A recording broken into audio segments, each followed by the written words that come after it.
I would like to very much welcome you to the session. Good morning, good afternoon, good evening. I am Martina Otto. I'm taking on the MC role for today's event. I'm stepping in for Rick Duke, the CCAC co-chair, alongside Peter Derry from Ghana. And he sends his regards and excuses to a family health matter. Thank you all for gathering today to celebrate the 10-year anniversary of the CCAC. There are a few global initiatives that can claim as much import as one decade as the CCAC can. Collectively, we have left our mark on the climate record, and we can be proud to have galvanized global attention to dramatically reducing short-lived climate pollutants, the world's best and fastest strategy to avoid warming before the end of the century, saving millions of lives in the process. We're joined by esteemed guests around the world to celebrate these achievements and look forward to the decade to come. And I won't unveil too much yet by saying that we will hear about new pledges of support for the CCAC and new partners joining the coalition. And now I'm honored to introduce our opening speakers. We have Special Presidential Envoy for Climate, John Kerry of the US. We have the Chief Director, Cynthia Asari Pedyako of Ghana. We have the Commissioner, Kadri Simpson, Commissioner for MNG of the EU. And we have Executive Director, Andersen of the UN Environment Programme. And without further ado, I would like to give the floor to Special Presidential Envoy for Climate, John Kerry. The floor is yours. Martina, thank you so much. Thank you for your engagement, your leadership, and what a pleasure to be with everybody. 10 years of remarkable endeavor, great accomplishment, and it's really a pleasure for me to be able to join you, all of you. If you're wondering what this crazy background is behind me, I am in a hotel room in Mexico City because I spent yesterday in meetings with President López Obrador as we try to make progress in Mexico, putting in a new NDC and becoming more engaged in this effort. And it was very constructive, I think. I want to thank every single one of you who are part of this great journey. I think many of you may remember that moment. I'm sure many of you were there in the State Department in the Ben Franklin room when Hillary Clinton undertook together with Canada, Ghana, Mexico, and Sweden and Bangladesh all coming together to make the announcement about this climate and clean air coalition. I'm not sure anybody would have imagined what we've been able to do with it, or it has been able to do with us and for us. But the coalition has helped to organize effort all around the world. And I fully remember the fight that we engaged in to pass the Kigali Amendment. It was tough, and many of you were there and part of that incredible fight. But the CCAC played a critical role in helping to organize people, helping to remind people that we're not just talking about climate or one particular gas. We're talking about air pollution. We're talking about people dying, 10 million a year around the world as a result of the quality of air. And now 5 million people a year are dying because of extreme heat, which is coming because we obviously haven't yet done enough. This was the first dedicated effort that came together to address short-lived pollutants, and particularly focused on methane, black carbon, HFCs. And that has made such a world of difference. We saw the impact when we got those 129 nations to come together in Kigali. But more recently, CCAC was very key in working with Rick Duke of my staff, who's now serving as special envoy, and who I regret is at home with COVID right now because of his travels on behalf of climate. But he and others helped us come together so we could really focus on phasing down hydrofluorocarbons, recognizing that if we gain our goal of that reduction by 2030, then we really are on a track to have the biggest, fastest, easiest plucking of the low-hanging fruit to be able to save 0.2 degrees Celsius of warming on planet Earth. And that obviously is a critical endeavor. I might comment that we also are all involved on the 30 by 30 effort, and the IEA has made it clear to us, if we can reduce methane by 30% over the course of the next 8 years, and we can, I'm convinced as I look at the plans and the efforts that people are putting together. But the IEA has reminded us that when we achieve that goal, it is the equivalent of every automobile in the world, every truck in the world, every airplane in the world, every ship in the world, all going to zero emissions by 2030. That's really an extraordinary gain. The one thing that I would share with everybody, and I know you all feel it, as we celebrate the many successes today, we have to be honest with each other about the challenge we face with what's happening in Ukraine, with the obvious rush people are engaged in to go immediately back to some of the fossil fuels that we've made such progress in reducing their use of, because they feel the urgency of the moment. And it's going to be up to all of us, to be really vigilant and really strong and point out what Europe, I think, is already acting on, which is the best defense against the weaponization of fuel that has taken place by President Putin, and the best defense against the potential of anybody in the future holding people hostage and extorting them, is the very rapid deployment of renewables, which is at our disposal today. So, you know, in Glasgow, we all accepted the responsibility, not just to try to be well below 2 degrees, but specifically to hold the Earth's temperature increase to 1.5 degrees. And remarkably, every country in Glasgow, even some of the biggest emitters who've been resistant in the past, allowed 1.5 to sort of be the new norm, the new standard that we're striving for. Here's what's exciting. Two things, I think, particularly. One, the IEA has told us that if we fulfill every promise that was made in Glasgow, by 2050, we would be now at 1.8 degrees with the promises that are on the table. Is that a reason for complacency? No. Is that a reason to suggest, oh, great, you know, we can go home because the job is done? No. It's a reason to double down, because we know that some of the big countries that are outside of the 65% that are striving for the 1.5 could destroy the opportunity for all of us if we don't do a better job of reducing CO2 as well as the methane, black carbon, hydrofluorocarbons, and so forth. So our challenge here is clear. We've had a great 10 years, but there is no resting on laurels.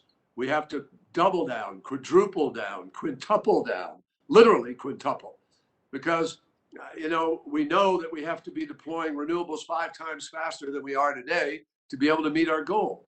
The second thing that was so, I think, is exciting is I went out to California a week or so ago and I saw major new technologies that really are at breakthrough stage. And if we could, you know, I saw a battery that could get 100 hours. That's a game changer. I saw people who are taking carbon out of the air directly and turning it into product. There are things that are on the that are going to happen. Green hydrogen, storage, you name it. I'm convinced that human ingenuity is up to the task, but we, CCAC, every country here, every minister, everybody taking part in this, we have to really up our efforts going to Sharm el-Sheikh and hold countries all around the world accountable to be part of this unique moment of history where literally we could have the impact of saving a planet, saving humanity, saving civilization. So folks, I don't mean to be grandiose. I know it sounds hard to grab onto that thought, but when I just read yesterday that 2/3 of all the biodiversity of the world, fish, fowl, marine mammals, etc., have disappeared because of dislocation for development, boy, does that underscore the task that we are up against. So God bless all of you for being part of this. Thank you for your commitment, and let's go. go on and get the job done. Thank you very much, Secretary Kerry, for your opening remarks, your reflections, and mostly for your leadership and your continuous partnership in this. Thank you. With that, I'd like to give the floor to Chief Director Pintia Asari Pedyako from the Ghana Ministry of Environment, Science, Technology, and Innovation. Cynthia.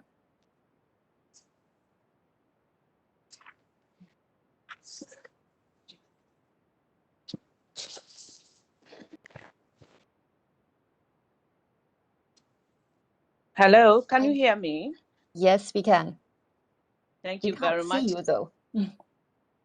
You can't see me. Can you see me now? Are you okay now? I cannot, but we can hear you. Maybe the team can help. I think they will have to allow me because, okay, say start my video.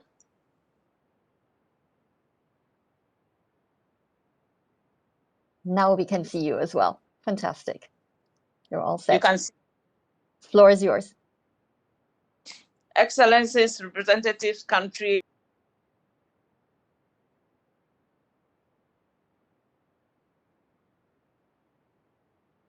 Science, technology, and innovation.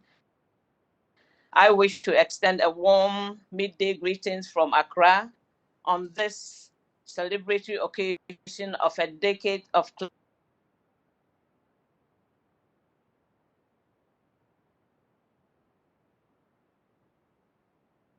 ago, Ghana joined 6 countries to give birth. The friendly and collaborative spirit among the founding partners was to spur positive actions on climate change and air quality at all levels. Ghana is very proud to be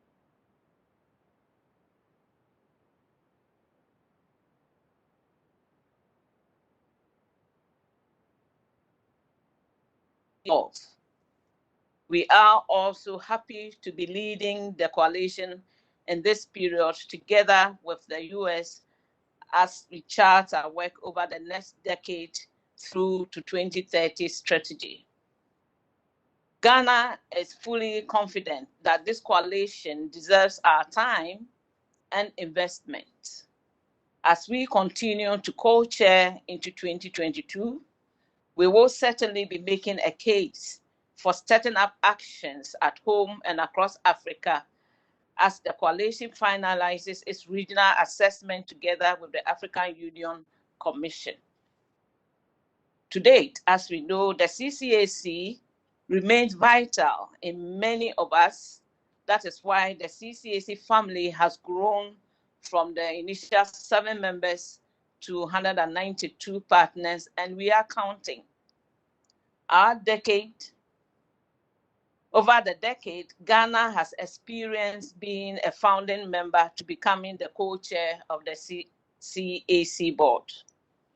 I say well done to us all and those about to join CCAC as the co-chair of the CCAC board. Accept our special welcome and urge you to continue the cherished spirit of constructive engagement. We have certainly achieved a lot since we started as a coalition.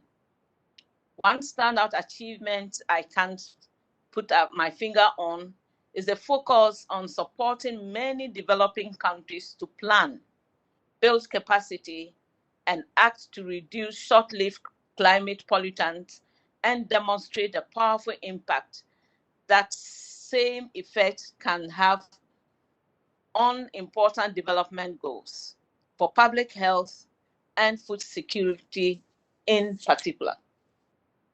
Ladies and gentlemen, Ghana has become a decade champion of national planning and institutional.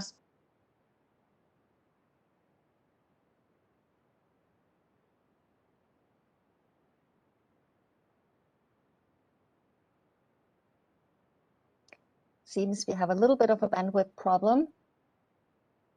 Ms. Beato. Pedyako. We have no longer sound nor the image. Okay, now you're back. Ladies and gentlemen, Ghana has become a decade champion of national planning and institutional strengthening within the CCAC. With the support from CCAC, we have made consistent progress in rallying major stakeholders in country and across the ECOWAS sub-region to keep short-lived climate pollutants issues alive in development planning and public financing discussions. Ghana is fully confident that the coalition deserves our time and investment. So as we continue to co-chair into 2022, we will certainly be making a case for stepping up actions at home and across Africa as the coalition finalizes its regional assessments together with the African Union Commission. Excellencies, ladies and gentlemen, as we mark the coalition's 10th anniversary and the memorable feat it has achieved, it is also time to position the CCAC to become more relevant to their partners and its core vision. And I call on all of us to rally behind this. As the CCAC again is entering a new phase with a focus on implementation guided by our 2030 strategy, I would like to use this opportunity to call for maximum support in finance, technology, and capacity building. You must all note that without this means, the implementation these activities seek to achieve in 2030 strategy will only become a set of unfulfilled wishes. Supporting the CCAC will unlock much greater actions on climate, air quality, and development partners, as well as enhancing our priorities whilst contributing to the Paris Agreement. For this, let me add that Ghana has taken some initiative and signed agreement under the Paris Agreement with Switzerland, and this is on course. And we are inviting all others to take similar initiatives to help this coalition achieve its maximum objective of scaling down carbon trace in our environment. I thank you very much for the opportunity to make this remark as co-chair and wish that this meeting will arrive at very conclusive and very promising discussions. And I welcome all those who are likely to join by the end of this into the coalition. Thank you for a healthy family relationship. Over. Thank you very much for your inspiring remarks to open this event today. Thank you very much. And I'm now pleased to introduce Commissioner Kadri Simpson. The floor is yours. Thank you, Ms. Soto. And good afternoon. I would like to thank John Kerry, who has been here to guide the CCAC over the past years. As you all know, the US and the EU launched the Global Methane Pledge in September last year at COP26. By the end of the year, the pledge had 111 country signatories, and since then, we have worked with our partners to deliver progress on the implementation of the pledge. We put the primary focus on the energy sector, but the waste and agriculture sectors also need to pull their weight. From one side, in December last year, we, the European Commission, delivered proof of that commitment with an ambitious policy proposal to address methane emissions in the energy sector via measures designed to improve the accuracy of methane emissions measurements and also achieve reductions in methane emissions across the energy supply chain in the European Union and in partner countries exporting fossil energy to the EU. We estimate that the full implementation of this legislative proposal will allow us to reduce methane emissions in the European Union by 80% in oil, gas and coal sectors by 2030 compared to 2020. After those words, let me reflect on the success of the CCAC. In 10 years, we have made progress on reducing methane emissions, but not nearly as much as we should have. And for other pollutants, the success has been varied. I would like to stress the very valuable role of the CCAC has played in tackling short-lived emissions as a priority for environmental policy and in acting as a matchmaker and facilitator of funding for abatement projects in developing countries. This is an important role that we want to support. To deliver on our commitment and efforts on the global reduction of methane emissions, the European Commission will consider further financing to the global methane initiatives. But I want to emphasize that to keep global warming in check in the next 2 decades, cutting methane emissions is of the essence. Hence, the importance of accomplishing the Global Methane Pledge, all the more so as methane emissions are providing quite higher than was commonly thought until recently. The CCAC will be one of 2 pillars constituting the support structure for the GMP. Working closely with the International Methane Emissions Observatory, we have the tools on the one hand to help countries to reduce methane emissions and on the other hand to measure and report on our progress. The CCAC needs to put the expertise acquired over the last decade to good use for the rollout of the Global Methane Pledge, which should start in earnest in the months to come. While the IMO will lead the development of the publication and focus on tracking the progresses towards GMP targets. Our aim is that we can report concrete progress at the first Global Methane Pledge Ministerial in Egypt at COP27. Thank you.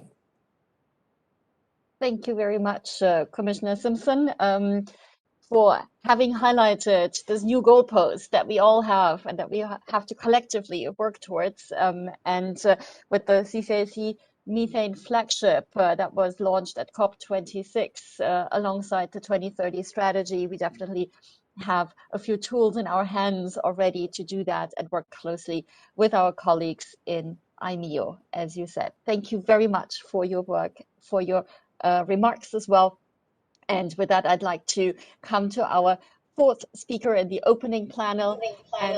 Obviously, this panel would not be complete without a strong voice from UNEP. Now I get a big feedback loop. I would like to introduce Inger Andersen, the Executive Director of the UN Environment Programme and the Secretary General of the United Nations, to talk to us as obviously UNEP, a founding partner of the CCAC and the host of the Secretariat, so a co-convener of this initiative. Inger, floor is yours. Thank you very much. I hope I've been unmuted. That's great. Thank you, Martina, and thank you for the great work. To U.S. Special Envoy John Kerry, of course, to Cynthia Asari Pedyako, and to Commissioner Kadri Simpson, a warm, warm thank you for your really sterling leadership and for helping land this ambitious initiative. And at its 10-year birthday, what a day it is. Because at the time when we know that multilateralism really has to step up to meet the triple planetary crisis, the crisis of climate change, but we just heard the Special Envoy speak about the crisis of biodiversity, and we at UNEP also are very concerned about the crisis of pollution and waste, and that's why we're very happy that we just gavelled the agreement on plastic. These 3 crises, climate, biodiversity, and waste, are crises that we need to meet and meet fully ahead. And full frontal. And so from this starting point in 2012, with just 6 countries gathering, as we heard the Special Envoy speak to, and now having 73 state partners and 78 non-state partners, what a journey it has been. And this partnership truly has chalked up massive success. We know that CCAC has put short-lived pollutants on the global agenda. We've done this together, and it has clearly shown that pollutants are not just a climate issue, albeit very important climate issue. It is also a local human health issue. It is an asthma issue. It is a children well-being issue. And so CCAC has put huge support to better well-being for the planet and for the future, but also for today. And this huge support that CCAC also gave to Kigali to help seal that deal on phasing down HFCs has been very critical. So friends, we at UNEP, we are absolutely convinced that the CCAC will be, as indeed it has been, a major player to intensify our efforts on Paris.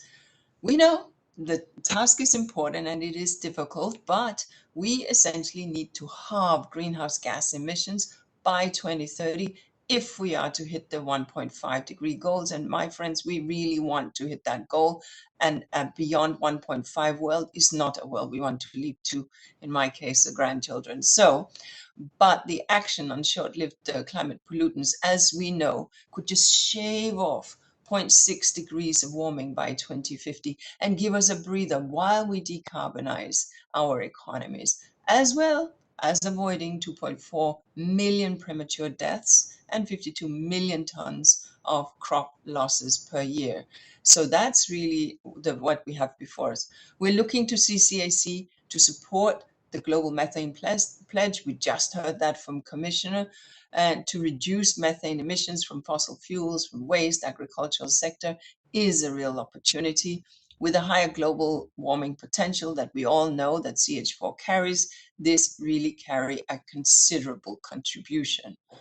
But let's be very clear, as I also said in Glasgow, the methane pledge is not a get out of jail card free for the emission sectors. Actions has to come on top of CO2 emission reductions, but it gives us a breather and it's the right thing to do, and it is a lower hanging fruit than some of the more complex CO2 emission reductions that will take more investments.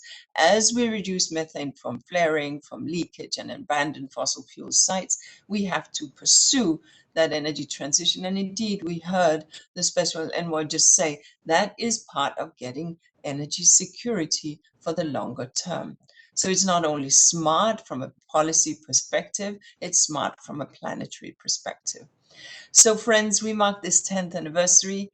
As we do that, we from UNEP are deeply proud to be hosting and engaged in this initiative in increasing the scale of pace of change. The CCAC has been started 10 years ago under the leadership of Elena Molin Valdez, and I am delighted that we have now appointed Ms. Martina Otto, who's on your screen in front of you, to take the helm of the Secretariat.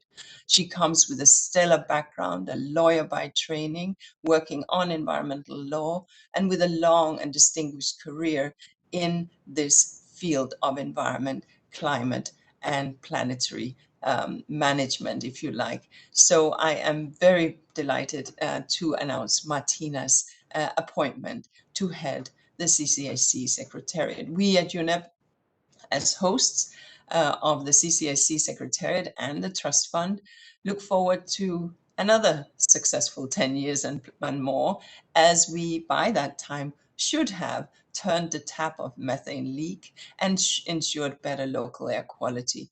Through the CCAC 2030 strategy and the CCAC methane flagship, we can expect to see real progress. And that is what we hope to even bolster more, as we heard from Commissioner, through the UNEP-hosted International Methane Emissions Observatory, the IMEO.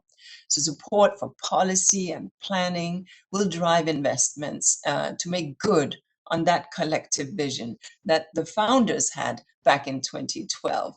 Institutional strengthening will help ensure institutional anchoring that creates that whole of government approach, and continuing to put science and knowledge and data and evidence at the very forefront of our policy decisions, and ensuring that countries that so need, as we just heard from the director, is that they receive the kind of technical support and advisory support that they need to make the shifts. We need to create a pipeline of projects and programs that will find uptake from our partners in multilateral and bilateral funding, and that will help those that need the extra leg up to make the pledge come through. So like everyone else, a big thank you to those who have joined, and a warm welcome to those who are thinking of joining. Warm thanks to those who are pledging funding and commitments, and congratulations to my colleague Martina Otto for her appointment. Thank you so very much to all.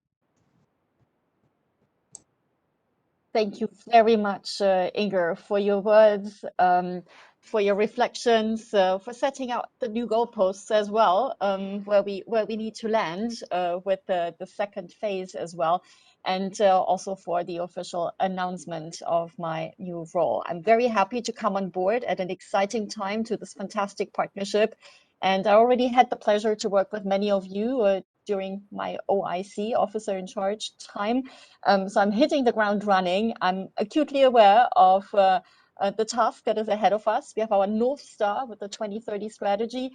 We can build on a solid foundation, and it is about making things happen with the increase in pace and scale of action. So I really look forward to working with all of you. And not to take away more time, I would like to thank again all our esteemed opening speakers for the reflections, and foremost for your invaluable support and leadership in taking us to the point where we've come to, and to the next ones ahead of us, the successes, the future ones. And with that, I'd like to start the next session. That's the one on the co-founders of the Climate and Clean Air Coalition. And with the US and UNEP, we already had two such co-founders, and I'm pleased to introduce now the Minister of Climate and Environment of Sweden, Annika Strandhäll. And I understand we have a video message, which will be followed by a live talk by Ambassador Annika Markovic, who was actually the co-chair of the CCAC for Sweden during phase 1. And with that, if you can put on the video, please. Dear members of the CCAC, Excellencies, dear friends, my name is Annika Strandhäll, and I am Sweden's Minister for Climate and the Environment. This meeting marks the 10th year celebration of this key initiative for achieving more ambitious international and the national work on short-lived climate pollutants. I very much wanted to be there with you online, but I'm currently traveling from meetings in the US and therefore sending my regards this way. During my trip to the US, I had the chance to meet Mr. John Kerry to discuss our common global climate efforts. This was indeed a very fruitful discussion, one that I hope that we can build on, also going forward. I want to thank the CCAC with Ghana and the US as co-chairs for organizing this call. This is a 10th year anniversary, truly worth celebrating. Sweden is proud to have been one of the founding members of the CCAC back in 2012. And we all know that we must drastically reduce our emissions of all greenhouse gases. For this to happen, we need organizations like the CCAC that can catalyze both global action and support national efforts on reductions of short-lived climate pollutants. I am glad to see that the CCAC has grown into an organization that can meet these needs, both with an increased number of members and supporters, and with capacities that can support our common journey of achieving the Paris Agreement and forwarding better air quality and human health. Sweden has supported the CCAC since the beginning, and we continue to do so. We participate actively in the Waste Hub and also with financial support. In total, we have supported the Trust Fund with about $6 million. And I am glad to say that we can currently at the final stages of preparing our financial support for 2022 of approximately $300,000. We are also continuously assessing how we best can support the important work of the CCAC in the future. I am glad to see that the CCAC is increasingly engaging to support the Global Methane Pledge. Sweden is a proud supporter of the pledge, and we look forward to collaborating even more with the CCAC and the partners in making the pledge a reality. Sweden is committed to ambitious action, both internationally and at home. We are currently assessing how we best can deliver on the invitation from the US and the EU on developing a national roadmap for methane in the run-up to COP27. I want to also express my support for both the CCAC and the Global Methane Pledge. I think that there truly is a strength in numbers. I encourage more countries to join so that we can work together on achieving reductions on short-lived climate pollutants. We live and work in a defining decade where we must show ambitious leadership on climate change and air pollution. I believe that the period between now and 2030 is crucial in delivering on such leadership.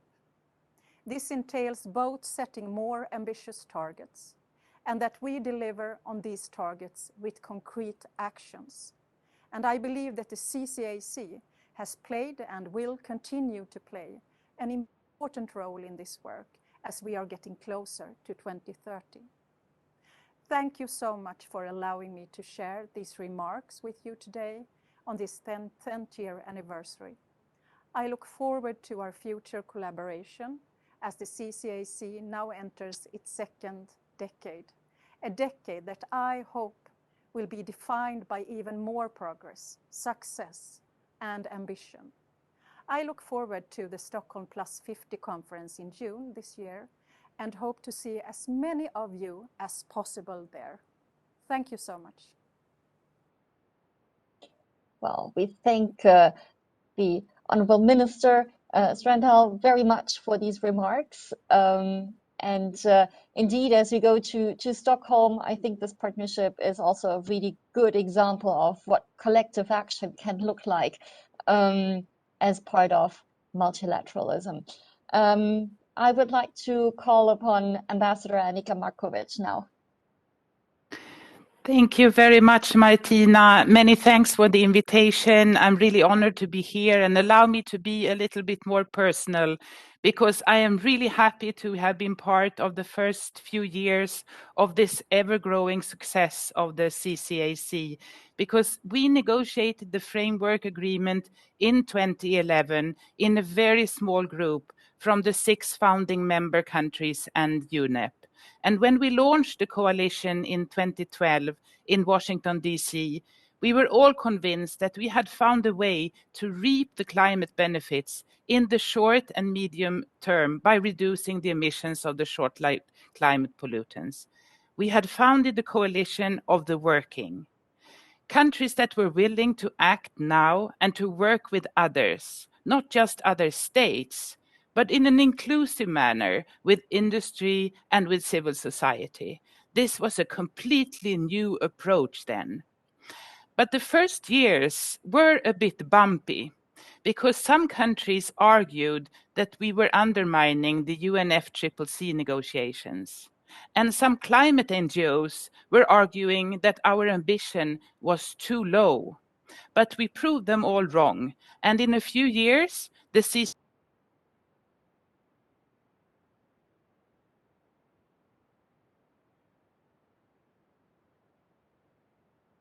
Annika, we've lost your voice. I don't know whether we can still get the sound back.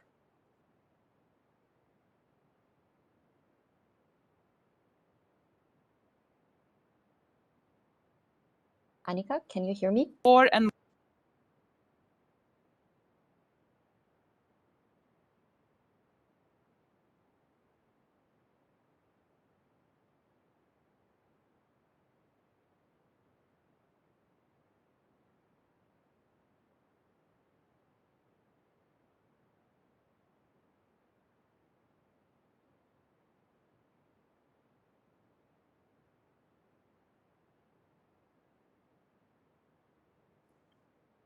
I'm truly honored and happy to have been part of this amazing journey. So happy anniversary, CCAC. Keep up the good work, and thank you very much.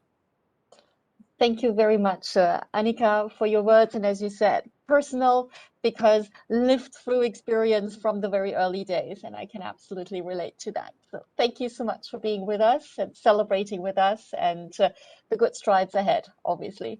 Thank you. Thank you. And with that, I'd like to turn now to Canada, and we'll hear from Minister of the Environment and Climate Change, His Honourable Stephen Guilbeault. And I think we have a recorded message. Special Envoy Kerry, Minister Afriyie, and Executive Director Andersen, on behalf of the Government of Canada, it is my pleasure to address you and the delegations gathered to mark the 10th anniversary of the Climate and Clean Air Coalition. I am sorry that I am unable to join you in person. My colleagues and I are hard at work with the release of Canada's emissions reduction plan this week. The plan marks a milestone in our country's effort to reduce greenhouse gas emissions and fight climate change. Dans le cadre de la lutte contre les changements climatiques, le Canada est fier d'être un des partenaires fondateurs et un des principaux donateurs de la Coalition pour le climat et l'air pur. Nous entretenons une solide relation avec la Coalition et ses travaux. Le Canada joue un rôle actif dans la Coalition depuis sa création. Nous l'avons notamment coprésidée de 2016 à 2018. Avec nos partenaires, nous avons appuyé les efforts de la Coalition visant à réduire les émissions de polluants climatiques de courte durée de vie, en particulier le carbone noir, les HFC et le méthane. Not only do SLCPs play a significant role in warming the planet, they have a negative impact on air quality and public health. Canada continues to work with partners to provide strategic guidance and leadership in various efforts aimed at reducing emissions of short-lived climate pollutants.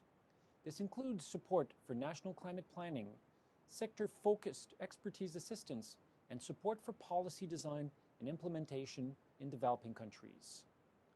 Through the CCAC, Canada has done important work to reduce hydrofluorocarbons, methane emissions from agriculture and municipal solid waste, as well as methane and black carbon emissions from oil and gas. Since 2012, Canada has also provided a total of $23 million as part of its climate finance commitments to the CCAC Trust Fund. Canada is proud to contribute an additional $10 million over 5 years towards the CCAC Trust Fund to support the coalition as it enters its next phase. This support brings our total contribution to $33 million. In addition to its role in the governance and funding of the CCAC, Canada has also played an active role in helping to set the coalition's agenda. As we look forward, Canada is pleased to see the CCAC launch its methane flagship that will focus the coalition's activities on methane for 1 year in order to contribute to efforts under the Global Methane Pledge. Canada was proud to be among the early supporters of the pledge, which calls on countries to reduce global anthropogenic methane emissions by 30% from 2020 levels by 2030. Our country has committed to develop a plan to reduce methane emissions across the broader Canadian economy. This will include reducing oil and gas methane emissions by at least 75% below 2012 levels by 2030 through regulations. The coalition continues to play an important role in helping partners and stakeholders create policies and practices that deliver substantial reductions in emissions of short-lived climate pollutants. The flagship will help support urgent and ambitious global efforts to reduce methane emissions. This is a critical year for climate action. On behalf of the Government of Canada, I wish the CCAC and its members a productive 10th anniversary meeting and continued success in our collective climate efforts. Thank you very much, Stephen Guilbeault, for your remarks and for the continued leadership that Canada has been providing and the financial support that has just been mentioned as well, that will set us on a good track to do what we're asked to under the 2030 strategy. We're a little behind schedule already. I would like to move to our next speaker. We're very happy to have the Minister of Environment, Forest and Climate Change of Bangladesh with us. Minister Shahabuddin, the floor is yours, Your Excellency. Thank you, Excellency. His Excellency, Mr. John Kerry, U.S. Special Presidential Envoy for Climate. His Excellency, Dr. Kwaku Afriyie, Minister of Environment, Science, Technology and Innovation, Ghana. Your Excellency, CCAC, partners, ministers, distinguished delegates, ladies and gentlemen, good evening. It is my pleasure to join you all in this special ministerial meeting marking the CCAC's 10 years anniversary to discuss the success of the CCAC and its role in helping countries achieve critical reduction in short-lived climate pollutant SLCPs. Excellency, as a founding member of the cultivation, Bangladesh sincerely strives to improve air quality and address near-term climate change through the reduction of short-lived climate pollutant. Bangladesh developed its national action plan for reducing SLCP in 2014 and updated it in 2018, identifying 11 priority mitigation measures, 5 of which target major methane emission sources. Excellency, despite being a highly climate vulnerable country with negligible GEG emissions, Bangladesh wants to actively play its part in the global efforts in countering climate change with due diligence in the context of sustainable development and poverty reduction. Bangladesh submitted updated NDC on 26 August 2021, enhancing both unconditional and conditional contribution with ambitious mitigation targets.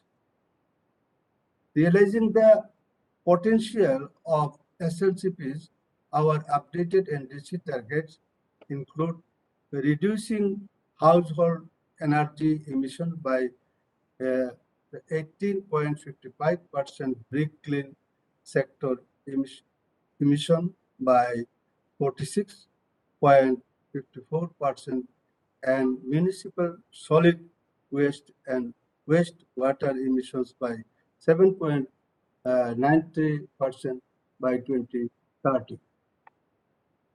Distinguished delegates, if Bangladesh National Action Plan on reducing SLCPs is fully implemented, it will prevent 16,300 premature deaths,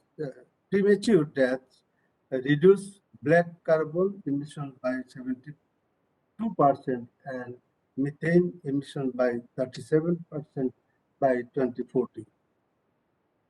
Educate, technical and financial support is a prerequisite for the full implementation of NAP-SLCP. Excellency, at COP26, the parties resolved to pursue efforts to limit the temperature increase to 1.5 degrees Celsius. Though the Glasgow COP achieved some progress, but the measures so far taken are not enough, and the world is heading closer to 3 degrees Celsius.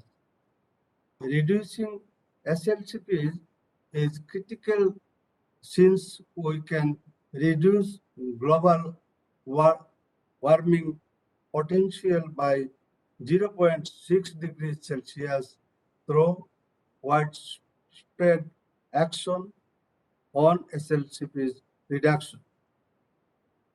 CCAC is playing a significant role in bringing together the member countries, international organizations, scientific community, and private bodies pursuing to limit SLCPs, having a double benefit of reducing global warming and tackling air pollution, especially in developing countries like Bangladesh. Lastly, I appreciate all of your sincere participation in this event. Thank you all. Thank you very much, Your Excellency, for your leadership, for your wise words, and for also reminding us on what is ahead of us, how we can provide further support and work together as a group. I'd like to thank you very much for having been with us as well, and it's getting late for you as well. Let's now switch to continents again. We move over to Mexico, and we will hear from Gerardo Ruiz, the General Coordinator on Pollution and Environmental Health from INEC. Ms. Chairman, Ministers, Excellencies, fellow public officers and scientists, on behalf of Minister Maria Luisa Albores Gonzalez, Secretary for Environment and Natural Resources of Mexico, and Dr. Agustin Avila, Mexico National Focal Point to the Coalition, it's an honor to address this meeting.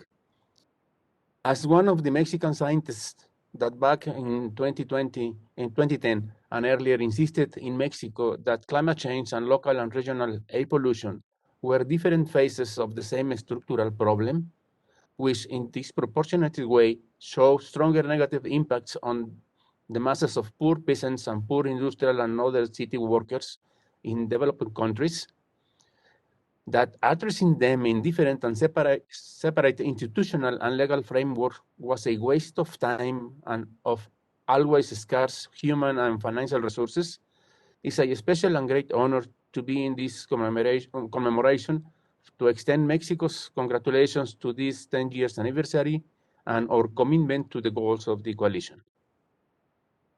In 2011, a report to INEC in Mexico, co-authored with Dr. Luisa Molina, titled Emerging Subjects in Climate Change, Methane and Black Carbon, Possible Co-Benefits and Proposal for a Research Program, set the ground for Mexico's role in the establishment of the coalition in February 2012, together with Bangladesh, Canada, Ghana, Sweden, the United States, and in UNEP, with the aim of to initiate actions to mitigate short-lived climate pollutants as an urgent and collective challenge. CCAC primary goals is to support rapid action and deliver multiple benefits on climate, air pollution, public health, energy efficiency, and food safety. Also, it was that report was the antecedent to the Mexican part on the technical workshops held together with the first ministerial meeting on short-lived climate pollutants in September 2012 in Mexico City. Mexico was the first country to submit in its fifth national communication a national emissions inventory on black carbon with a time series from 1990 to 2010, in which I had the privilege to be one of the lead authors. It was also included as an annex to the National Greenhouse Gases Emissions Inventory in that national communication.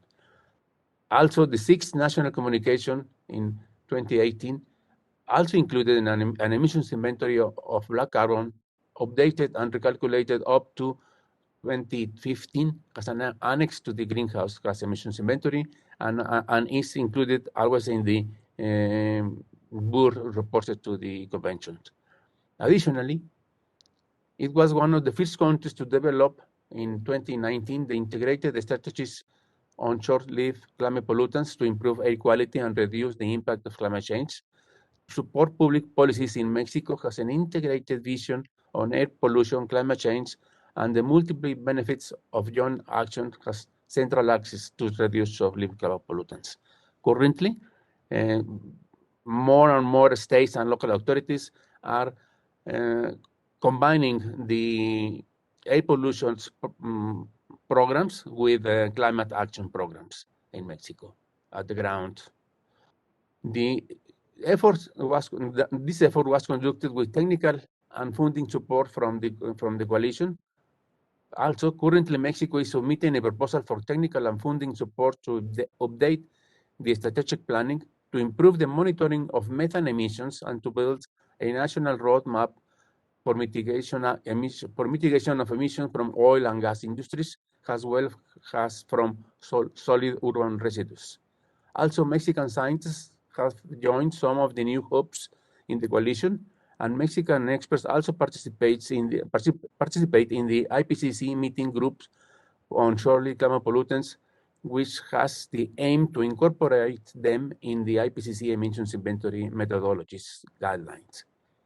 In COP26, Mexico joined the Global Methane Pledge, jointly launched by the US and the European Union, with the goal of reducing global methane emissions, but at least 20% from 2020 levels by 2030. And the above mentioned support proposal is part of the capacity building actions in support to the Mexican contribution to the pledge. It's important to always remind us. Could I please ask you to come to an end because we're running really late? Apologies. Okay, yes. It's important always to remind us that the emission of black carbon and PM and ozone precursors, as well as exposure and of persons to them, are disproportionately influenced by social and gender inequalities acting on rural communities as well in the megacities of the global south. Finally, Mexico acknowledges that the space and support of the coalition offers to bring together governments, international organizations, academy, NGOs, and private industries to build synergies to fast and jointly address climate change and air quality challenges and integrated mitigation solutions. Thank you, Chair. Thank you very much. And again, apologies for having interrupted, but we're running quite a bit late and we want to give everybody a chance to speak. But it has been a very, very fine example of all the things that have been done over this period. So I understand why. Absolutely. So thank you very much. And it would be impossible to conclude this session without hearing from Kaveh Sahidi. He's the Deputy Executive Secretary of UN ESCAP, and he was as the Deputy Director of UNEP's Economy Division at the time, really instrumental in setting up, operationalizing the CCAC. And in that function, he was sort of the first head of the CCAC Secretariat. So, Kaveh, wonderful to see you, and over to you. Thank you so much, Martina, and congratulations to you. I'm absolutely thrilled to be part of the 10-year anniversary of the CCAC. And to be honest, I can barely believe that it's been 10 years. I mean, from the very beginning, the CCAC was a group of countries and partners committed to, and in a way, impatient for action. And a secretariat that, as you say, I led for a while, eager, a small one, albeit, that was really eager to sort of match that tempo and that ambition from the very outset. And Martina, you know, in those early days, we would be begging, borrowing, or stealing any room we could find on the sidelines of the climate COPs to run our CCAC board meetings. And in those packed little rooms that we managed to find, the spirit of action really felt to many like an antidote to the lethargy of the formal negotiation. Of course, things have moved on since then, right? We have Paris, we have Glasgow, we have Kigali, and we have many coalitions that are following to some degree in the spirit of the CCAC. But runaway climate change and the air pollution crisis remain our reality, especially here in Asia Pacific, and they're costing lives and they're costing livelihoods.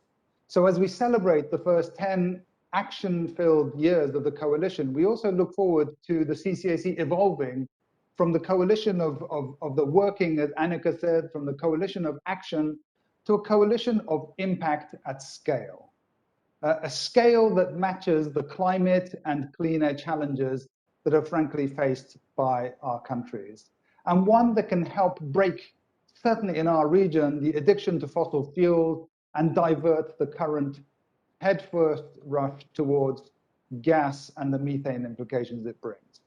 So in the journey and in this new phase, please count on me, Martina, and of course on the UN in Asia Pacific to make the next 10 years even more impactful, even more successful than the first decade. Thank you again for inviting me to join you today. And back to you, Martina. Thank you so much, Kavi. And I know it's been late now for you. So thank you for having had the stamina to stick it out with us up to now. You've given us a new headline from the coalition of the working to the coalition of impact at scale. We'll take note of that, give credit to you, and we'll definitely pick up on your offer to work with your teams and supporting the countries in the region, and maybe through that set a good example how we do that with the other economic commissions just as well. So thank you so much. And as everybody can see, once part of the family, always part of the family. And I think both Kavi and Annika have shown that very much so. So thanks very much. With that, I'd like to get to the next part, and that's the look into the future. And I already announced that we would hear more commitments, pledges, and welcome also new partners joining. And we start with Marcelo Mena. He's the CEO of the newly founded Methane Hub, and as a former CCAC co-chair in his previous function as the Minister of Environment of Chile, he does not only know us well, but he has been deeply, deeply involved. So we're excited to have you with us, and please, the floor is yours. Yeah, thank you so much, Martina. I wanted to salute the CCAC in its 10-year anniversary. It's a very important coalition that allows us to reduce both air pollution and prevent climate change. And actually, not integrating these policies has led us to climate solutions that came at the cost of health. Wood burning, diesel vehicles come to mind, and the CCAC was instrumental in highlighting these issues. Indeed, a net zero world has to be one without air pollution that kills 7 million people a year. And the Global Methane Hub, which is recently formed by 20 major philanthropies, has the objective to actually reduce and help reduce methane urgently. We have the pledge that 112 countries have joined, and what we do on mitigation this decade, we know this from the 1.5 degree report, will determine our climate future, but what we do on methane will determine the warming we endure within our lifetimes. So 30% of all warming we experience has come from methane, and if we reduce methane by 45%, we will reduce temperature by 0.3 degrees. And doing so, we'll be able to address energy poverty with clean energy and cooking and heating, a food system that's also good for the planet and for the people. With the waste system that doesn't threaten people with the disease or air pollution from open burning, addressing methane allows us to address environmental justice and contribute to developmental goals.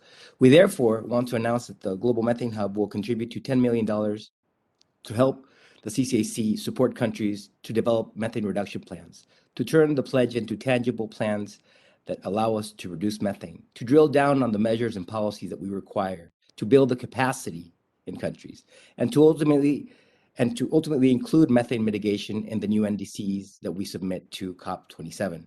The Hub stands ready to support those who want to meet the pledge and those who want to go beyond.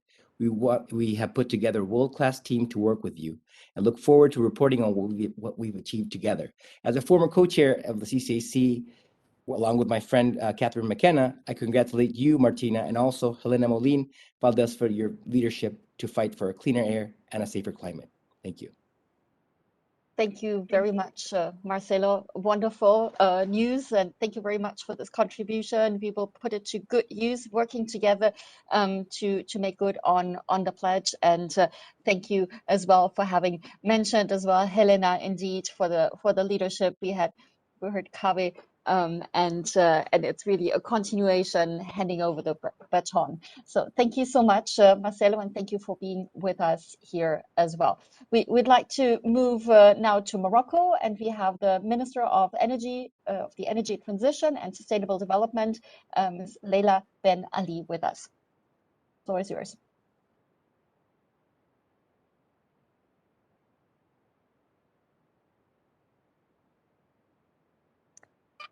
Yes, thank you very much. We were having sound issues. Thank you very much. So, Mr. Presidential Special Envoy for Climate, Madam Executive Director of UNEP, distinguished ministers, friends, ladies and gentlemen, it's really a great pleasure for me to celebrate with you today the achievements of the Climate and Clean Air Coalition 10th anniversary since 2012. And I would really like to welcome here the new partners in the coalition and congratulate also our dear friend Martina Otto. I would also like to take this opportunity to really acknowledge the commitment and leadership of the CCAC in promoting the short-lived climate pollutants agenda, in which methane is the main pollutant gas common to climate change and air pollution. So with the new 2030 strategy, CCAC is really encouraging and supporting developing countries like Morocco to take action on short-lived climate pollutants and the flagship project to catalyze rapid methane mitigation, accelerate global decarbonization, and meet the climate challenge of limiting global warming to 1.5 degrees Celsius. I would also like to provide a special thanks to the US Special Envoy for Climate, Mr. John Kerry, and also the Vice President of the Commission in charge of the Green Deal for Europe, Mr. Frans Timmermans, for the launching indeed during COP26 in Glasgow of the initiative to reduce methane by at least 30% by 2030. So we, Morocco, alongside the 100 countries, have joined this initiative. And we are convinced that this kind of initiatives, alongside others related to energy security, will support the ongoing work and the discussions regarding the issue of air pollution within UNEA as well, the United Nations Environment Assembly, which we started to chair earlier this month. So, ladies and gentlemen, I think Morocco is really among the countries that joined the CCAC early in 2014. And by being present, we are showing once again our willingness to join the efforts of the international community to tackle the negative impacts induced by short-lived climate pollution. Supported by the CCAC, I really want to acknowledge here that Morocco has developed in 2021 its national action plan to mitigate air and climate pollutants with more than 50 identified measures. And we are currently launching in partnership and cooperation with the CCAC, the second phase of that.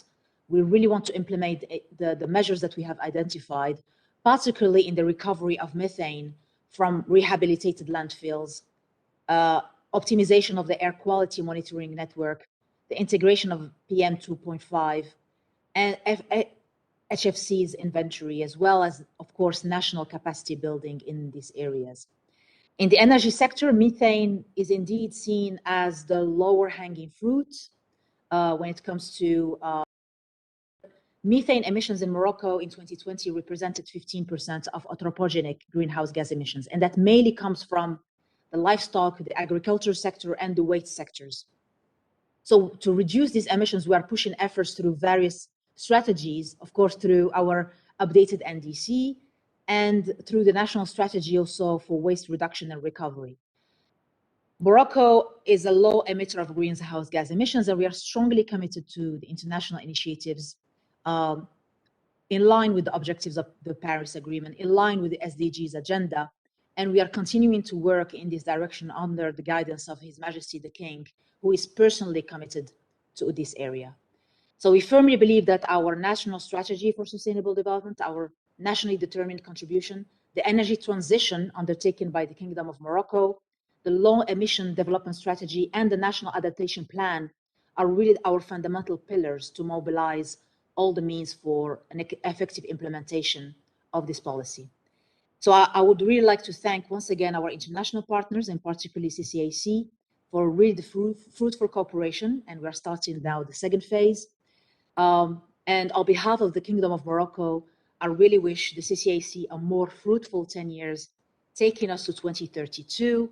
And I really hope that the best is yet to come. Thank you very much. Thank you very much, Minister, for your words and the leadership as well. Thank you so much.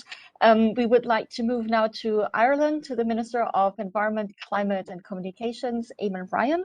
And I really apologize to everybody that we're running so late, and I hope we can all still spend a little bit of time together. Floor is yours, Minister. Tina, thank you very much indeed. And I've been running from this meeting to the International Energy Agency meeting, which is also taking place at this moment. So I would apologize, I'll have to leave after this because we're there in very detailed discussions on the release of oil stocks to address the Ukraine crisis. It's beyond compare. But I think if you think the bigger picture, that actually makes the work of the Climate and Clean Air Coalition all the more important. That we manage in this world where gas supplies and oil supplies are insecure, anything that's done in the gas market, and there's so much being done at the moment with new LNG facilities, new supply lines being opened, as well as potential restrictions in supplies, that we do manage our emissions from fossil methane, particularly from the gas system and the gas production and transmission system. And that's what makes this coalition and this body critical in my mind at this time. Secondly and separately, but probably more medium term or more longer term, I see also the Climate and Clean Air Coalition as the key location where we can try and strive for international agreement on some of the short-lived emissions, greenhouse gases from the land use sector, from agriculture particularly, and other land use systems. This will not be easy work. It's highly complicated. Each different country has different circumstances. But if we don't start addressing that, then we won't meet our climate targets. And this body, I think, has got, I got my sense in Glasgow, it has a critical role in really setting out the protocols and the approaches we need to take. From my mind, we have to do that in a way that also recognizes the biodiversity crisis and the other pollution problems we have in our world, that we push for rules, regulation, methane and other short-lived gases from agriculture and land use in a way that supports more pastoral, more biodiversity rich, more climate resilient, more climate justice orientated agricultural and land use systems, as well as low carbon. And for that reason, I'm very proud to be part of this meeting and organisation.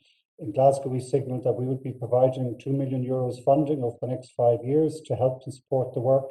But more than anything else, we need to get down to work. We need to go from the long discussions and thinking and talk to actually delivering effective change for climate reasons, for energy security reasons, and to give particularly those in the developing world, small island developing states, support at this time, that we design our solutions and mechanisms around climate justice is one of the things we seek to contribute and progress in this forum.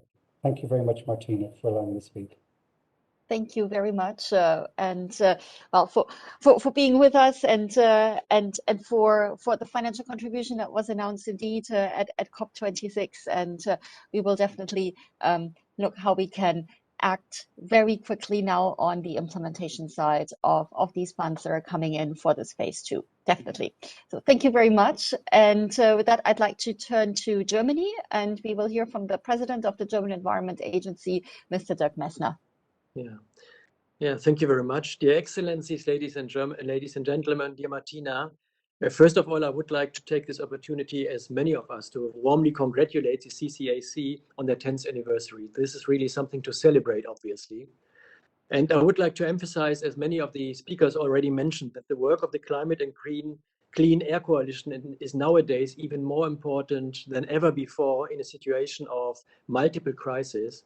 John Kerry mentioned the Ukraine war, and this is something which is shaping also climate activities, obviously. And we all need that we have to work under high time pressure to get the emissions down in 2030 if we would like to have any chance to get the below 1.5 degree goal done.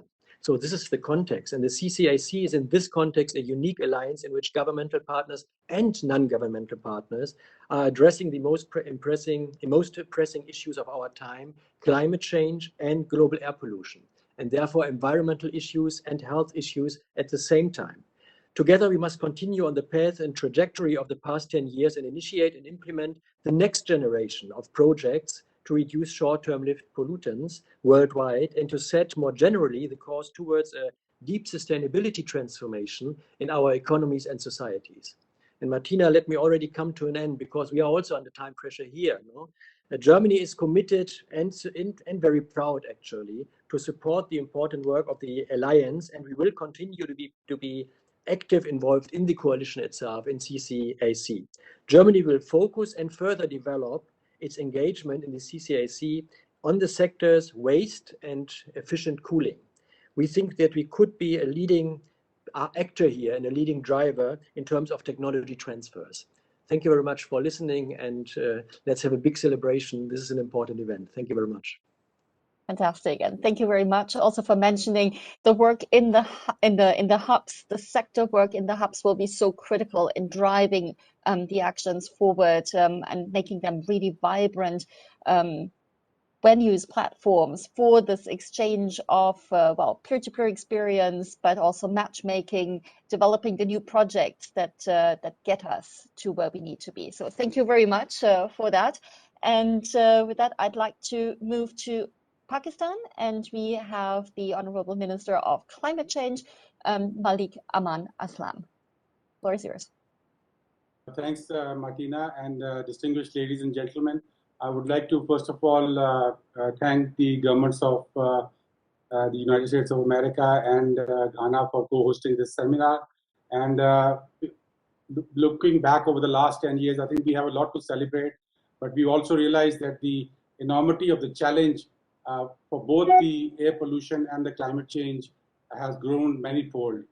We are facing really down the barrel of a gun on both these issues. I think it's important that we look back over the 10 years and we see that this platform has provided us with a platform for sharing the success stories across all countries, for building capacities, and for also forging very valuable partnerships to address the issues of climate change and air pollution. As far as Pakistan is concerned, we are not a very big polluter. We're less than 1% of the global greenhouse gas emissions, but we have committed to being a part of the solution as we go forward and not adding to the problem as we develop further. And for that purpose, we have a very ambitious NDC. We have shown in the NDC that we have dropped our emissions 9% below business as usual in 2020, and we can go down to 15% below business as usual by 2030. We have, of course, conditioned it to finance being available. But at the same time, we have a very clear climate strategy, which is premised on two pillars. One is clean energy, which of course addresses the solution of climate change and air pollution. And we have targeted 60% of our emissions to be, 60% of our energy mix to be zero carbon energy by 2030. And 30% of our transport to be electric vehicle transport by 2030. The other pillar is on nature-based solutions, and we are planting 10 billion trees in Pakistan. We are also expanding our protected areas immensely. But I think what is important from the context of CCAC is that we signed up to the Methane Pledge at the COP26, and we've already started taking follow-up measures.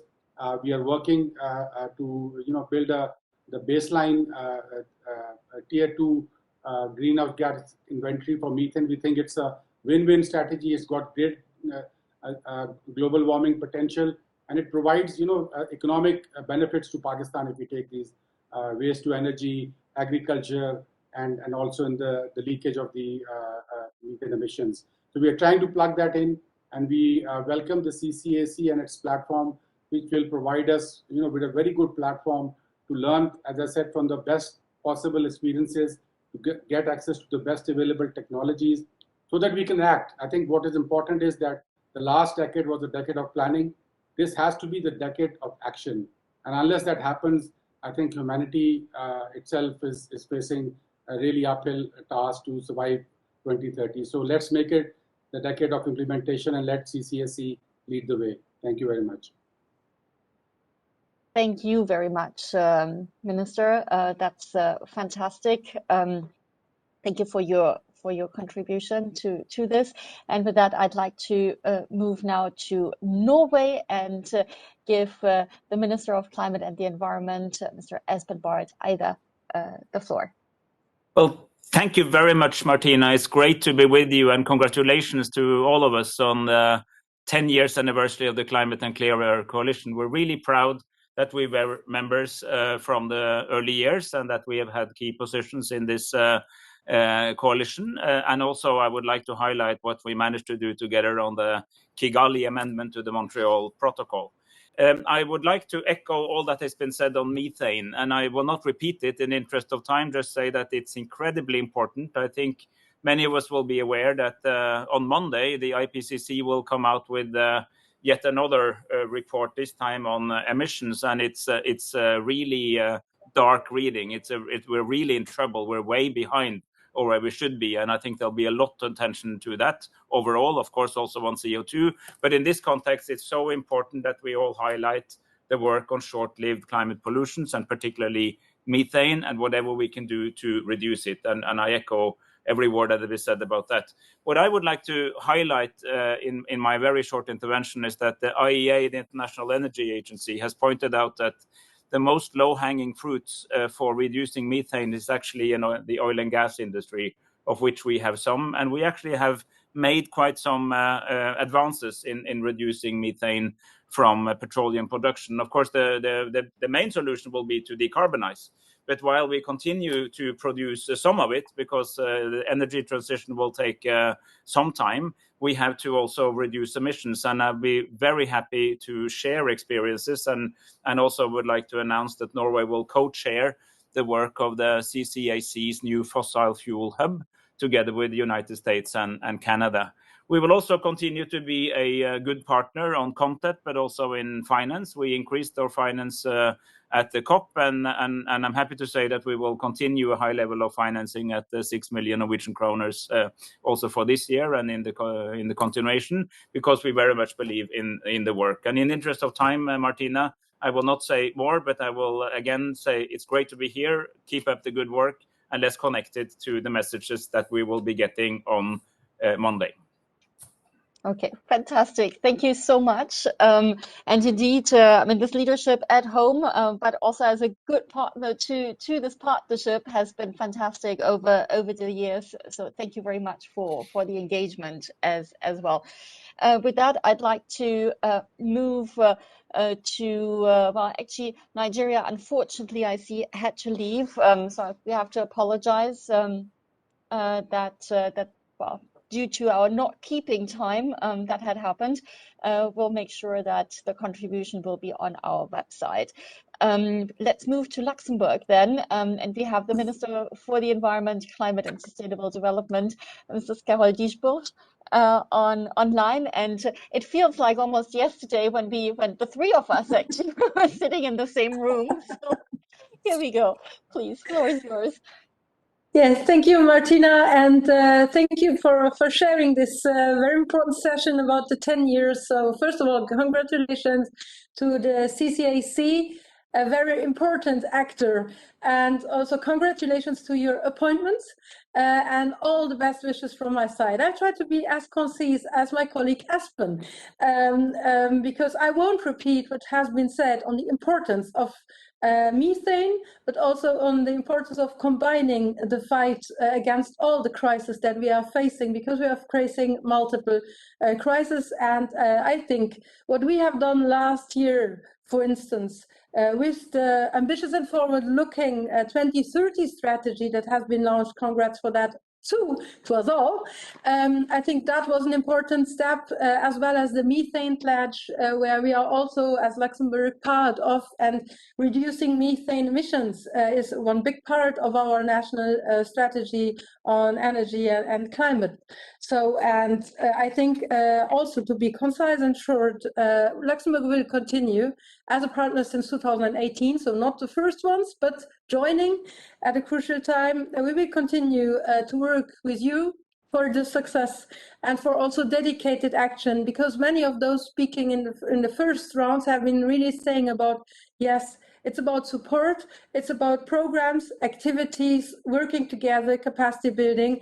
And for this, in this regard, we also decided to make available a new contribution for the next year of 75,000 euros, and we will stay committed and fight with you in order to keep us together on this healthy path of working for really healthy environment for people, fighting climate and air pollution together. And with this, I give you back in sake of time. Thank you so much.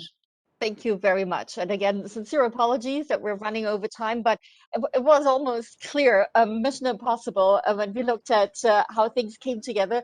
But it's nice to have the family come together to celebrate. And thank you again for the leadership and also for the financial contribution. So thanks very much. And I give the floor to Japan. We have the Vice Minister of the Environment, Shoda Yutaka, and I think it's a video message that his team that is working late due to us as well is now putting online. Thank you. Distinguished ministers, ladies and gentlemen, I'm Shoda Yutaka, Vice Minister for Global Environmental Affairs at the Ministry of the Environment, Japan. It's my great honor to make some brief remarks at CCAC's 10-year anniversary ministerial meeting. First of all, we fully appreciate the contributions made by CCAC in reducing SLCPs in various fields. In particular, because of the great contribution of CCAC, many developing countries have established their own national strategy to reduce SLCPs with the support of CCAC, and the importance of taking an integrated approach to air quality improvement and climate change mitigation has been widely recognized. On the other hand, in line with the IPCC's 1.5 degree special report, which has pointed out the necessity for deep cuts in emissions of non-CO2 GHGs, the role of CCAC will be more and more crucial in scaling up mitigation and implementation in this critical decade and achieving the Paris temperature goal. Japan has been making efforts to reduce methane emissions for many years and achieved a reduction of 35% in domestic emissions in fiscal year 2019 from the 1990 level. We will take a wide range of methane reduction actions based on the plan for global warming countermeasures. In addition, we will move forward on international cooperation, such as technical assistance and support for deployment of the relevant facilities in collaboration with existing international initiatives, such as CCAC and the Global Methane Pledge. Given the increasing demand for fluorocarbons as refrigerants in the cooling sector, it is essential to address fluorocarbon emissions throughout the life cycle, including leakage during use and discharge to the atmosphere at disposal. Japan launched the initiative on fluorocarbon life cycle management at COP25 in 2019. The initiative will facilitate concrete actions and promote innovation and collaboration among stakeholders, as well as provide support to strengthen the life cycle management of fluorocarbons in collaboration with CCAC.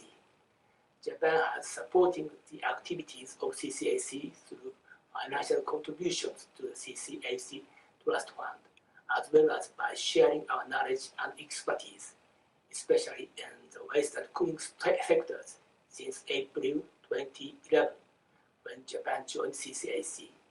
I hereby announce today that we have just made a financial contribution to the CCAC Trust Fund amounting to $1.25 million for 2022.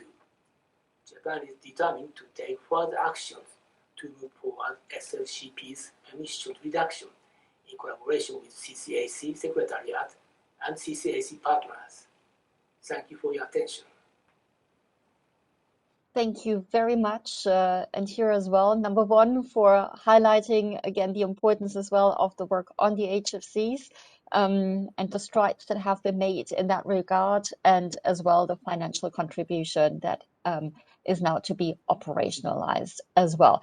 I understand, unfortunately, our I see. No, I was just announcing that our colleagues from Switzerland had left, but no, they're there. So apologies for that.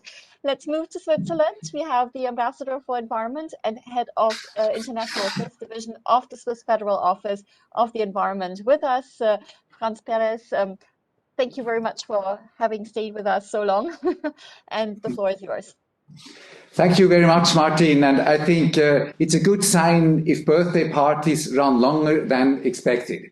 I'm really pleased to participate in today's event to celebrate the 10th anniversary of the CCAC. Since its launch in 2012, the CCAC has made its mark and can look back on a very fruitful decade with many achievements.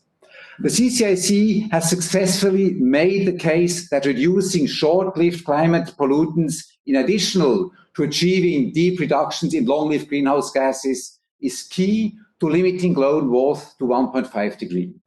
The CCAC has also strongly demonstrated that mitigation action has multiple benefits that extend beyond reducing warming. Continuing to drive home this message can contribute to increase mitigation ambition all over the world.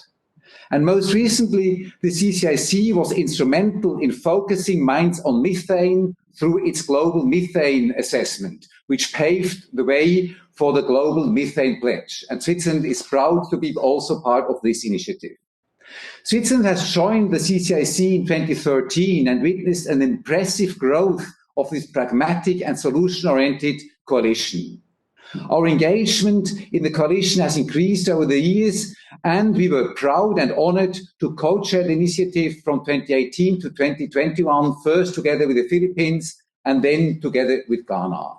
But as we all know, in order to deliver, the CCAC needs to be well-resourced.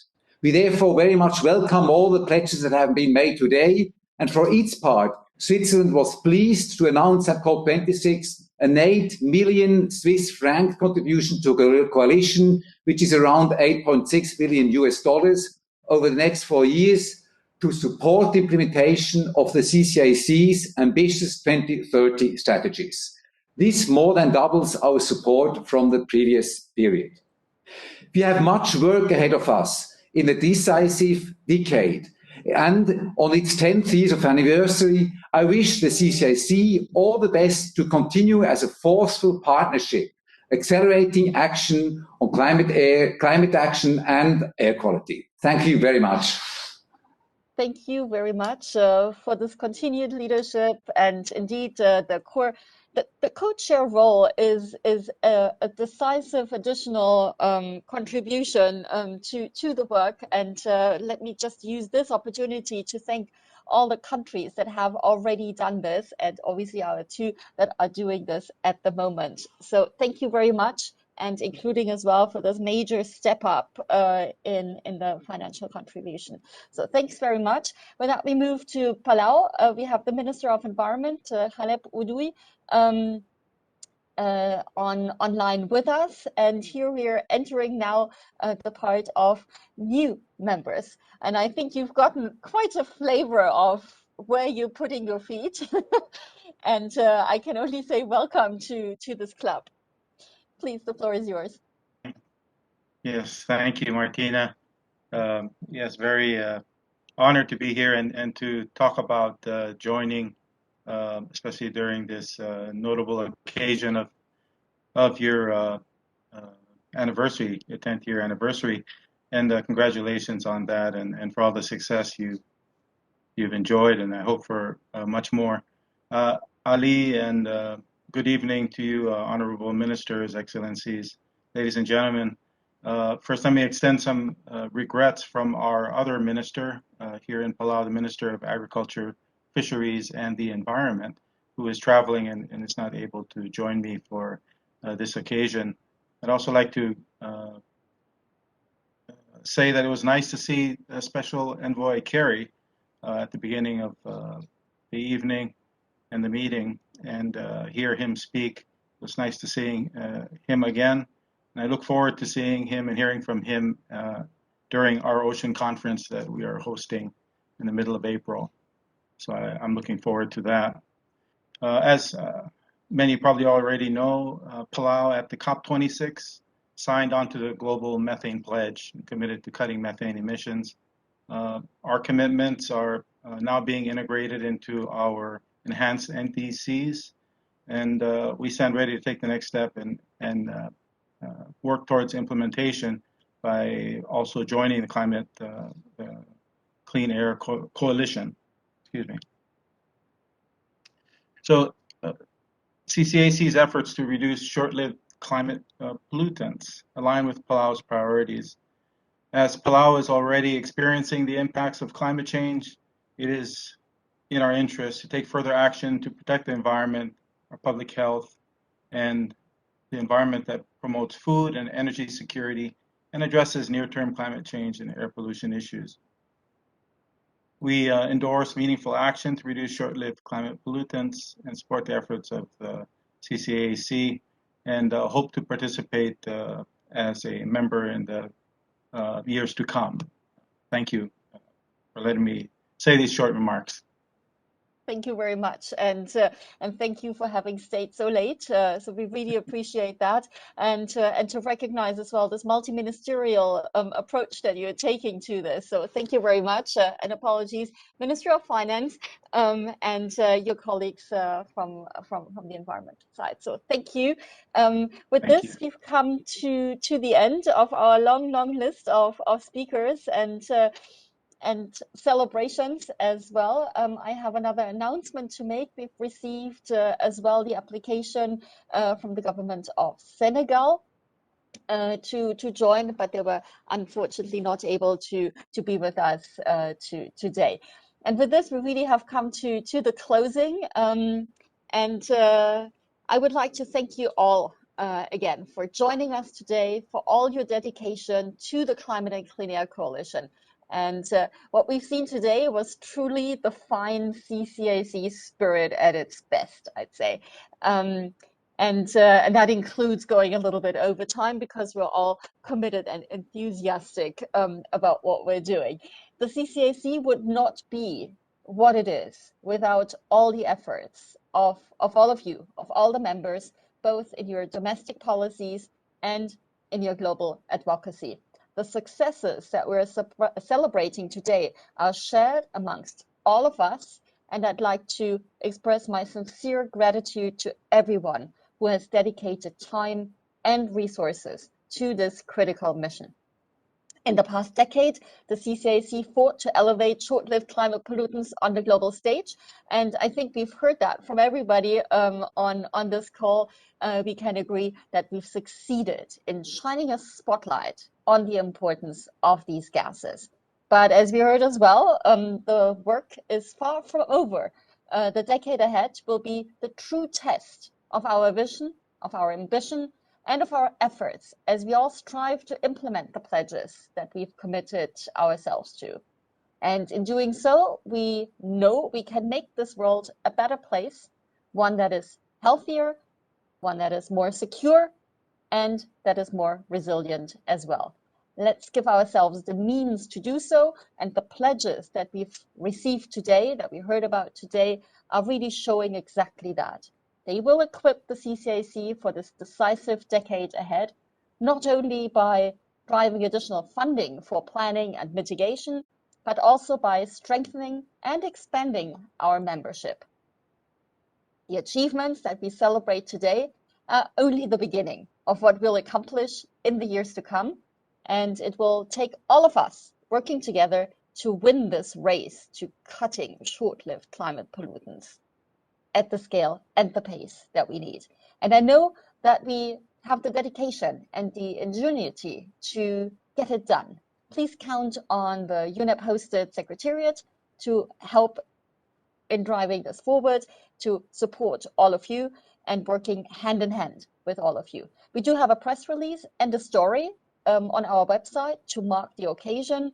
And with that, I thank you all again, and we look forward to our next ministerial at the COP26, hopefully seeing you there in person. Thank you very much. And with that, I close